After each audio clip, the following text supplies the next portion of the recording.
Namangan viloyatida aholi o'rtasida kasalliklarning oldini olish, ularni erta bosqichda aniqlash hamda jismoniy faollik, sog'lom turmush tarzini targ'ib qilishga qaratilgan keng tibbiy profilaktik tadbirlar may oyida megapolis shahar maqomini olayotgan Namangan shahrida o'tkazilgan salomatlik marafonida o'z aksini topdi. Raqamlashtirish bo'yicha Dimet tizimi orqali bemorlarni qabul qilayotganmiz va ma'lumotlarni ultratovush tahlillarni PAX sistema orqali Dimetga joylashtirib boriladi. Har bir bemorni qo'lida QR kodli cheki bo'ladi va u orqali qabul qilingan bemorni vaqti va nima yozilgani vrach tomonidan berilgan tavsiyalar ko'rsatib boriladi bunga. Va oxirida elektron retsept orqali bemorga muolaja tavsiya etiladi. Bu retsept orqali dorixonalarda qo'llariga olishlari mumkin. Raqamlashtirish afzalligi, ya'ni tartib bilan qabul qilinadi. O'z vaqtida hamma narsani qabul qilinishi nazorat qilsa bo'ladi. Bemorlar to'g'risidagi ma'lumotlar tizimda saqlanib qoladi. Bitta bemor ma'lumotini boshqa vrach yoki shifokorga borganda ko'rib tursa bo'ladi. Bunda asosiy e'tibor aholini, ayniqsa chekka hududlarda yashovchi fuqarolarni chuqurlashtirilgan ko'rikdan o'tkazish, kasalliklarni erta aniqlash va davo choralarini ko'rishdan iborat bo'ldi. Jarayonlarga malakali mutaxassislar, ayniqsa kardiolog, endokrinolog, onkolog va pediatrlar jalb etilib, barcha tekshiruvlar bepul amalga oshirildi. Toshkent shahar Respublika ixtisoslashgan markazidan kelib, ushbu marafonda patronaj hamshiralar hamda umumiy amaliyot shifokorlariga workshop dasturi asosida, demak, reproduktiv salomatlik asoslari, uning tamoyillari hamda antenatal parvarish, homiladorlikdagi parvarishning asoslari to'g'risida o'quv dasturlarini o'tib beryapmiz. Bu dasturlar doirasida, demak, patronaj hamshiralar orasida mas'uliyatni oshirish hamda aholini sog'lom turmush tarziga o'rgatish, homiladorlikda yuzaga keladigan xastaliklarni oldini olish maqsadida workshop dasturlari o'tkazilmoqda. Salomatlik marafoni 1-maydan 31-maygacha davom etadi. Bunda biza kecha kasalligini oldini olish, bolalarni sog'lomlashtirish maqsadida Sog'liqni saqlash tashkiloti tomonidan digilmitizatsiya ishlari olib boriladi. Maqsad bolalarni sog'lomlashtirish. Sog'lomlashganda anemiya kasalliklari, bolalarda eslab qolish qobiliyatlari kuchayadi.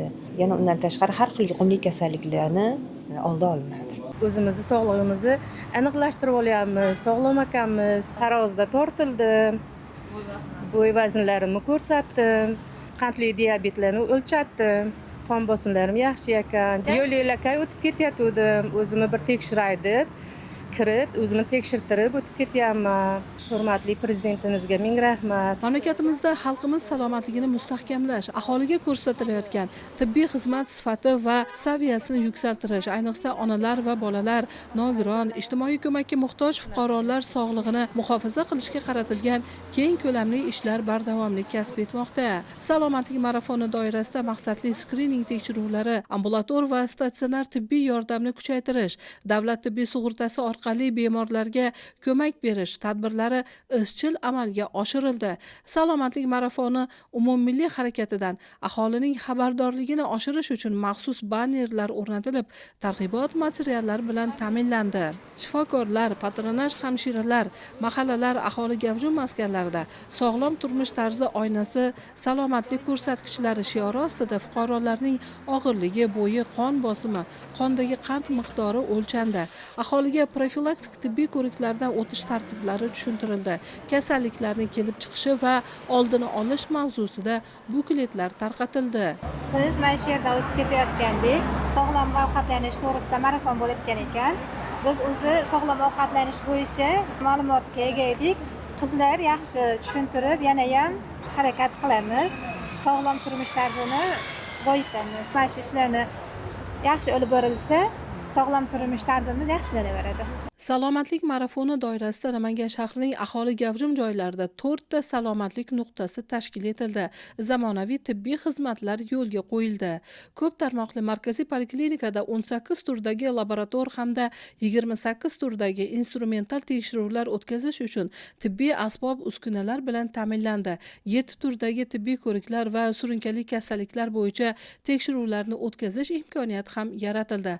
Respublika ilmiy amaliy tibbiyot markazlaridan 18 ta yo'nalishdagi yetakchi mutaxassislar taklif qilindi. Salomatlik marafonida Respublika ixtisoslashtirilgan endokrinologiya ilmiy amaliy tibbiyot markazi ham mutaxassislari bilan ishtirok etishmoqda. Ya'ni marafondan ko'zlangan asosiy maqsad shundaki, bu yerda xalqimiz orasida tizimli skrininglarni tashkil etish hamda o'sha kasalliklarni erta aniqlash, aniqlangan kasalliklarni vaqtida asoratlarni oldini olgan holatda kasallik tuman darajasida yoki viloyat darajasida davolanadigan bo'lsa, shu yerda yoki respublika darajasida davolanadigan yoki yuqori texnologik operatsiyaga muhtoj bemorlar bo'lsa, ularni respublika darajasida davolanish uchun saralab ajratib olish va bemorlarga o'z vaqtida qilinadigan yordamni tashkil etishdan iborat bo'lib hisoblanadi.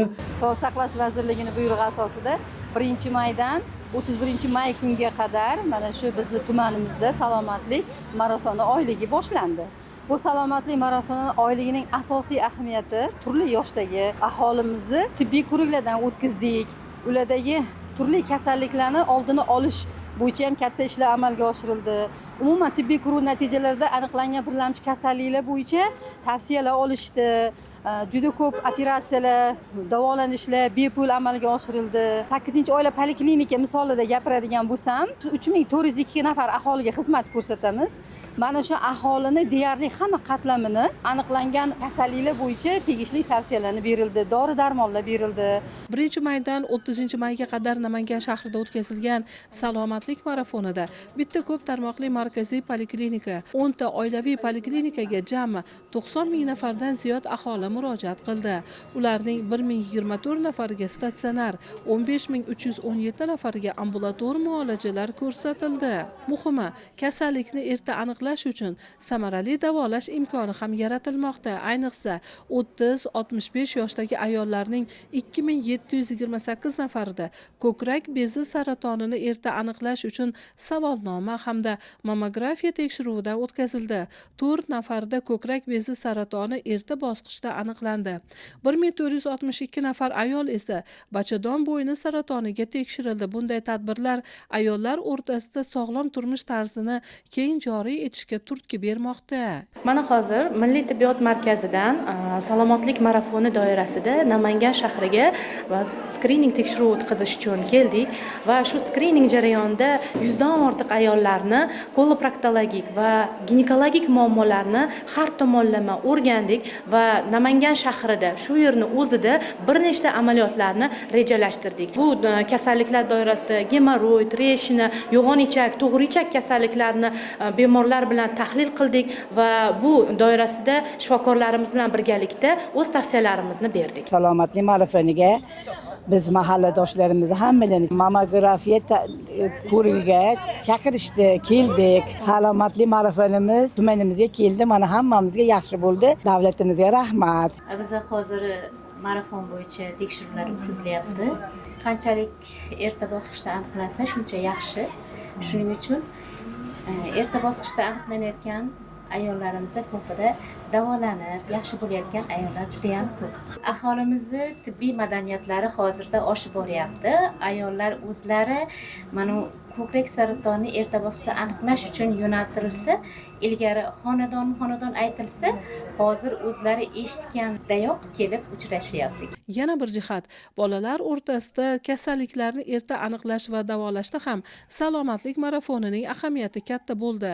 1 oy mobaynida o'tkazilgan tibbiy tekshiruvlarda 2-10 yoshdagi 7766 nafar bola gelmentozga, 3-18 yoshdagi bolalarning 8477 nafari onkogematologik kasalliklarga tekshirildi. Bundan tashqari 40 va undan katta yoshdagi 8318 nafar aholi vakili qandli diabetga, 7000 nafardan ziyod fuqarolar esa yurak qon tomir kasalliklariga hamda xavf guruhiga mansub 1236 nafar aholi sil kasalligini erta aniqlash bo'yicha tekshiruvdan o'tkazildi. Toshkent Milliy tibbiyot markazidan kelib, mobil angiograf mashinamizda kardio screening, infarktni erta aniqlash sohasiga qaratilgan tadbirimizni boshlaganmiz, tekshirishlarimizni.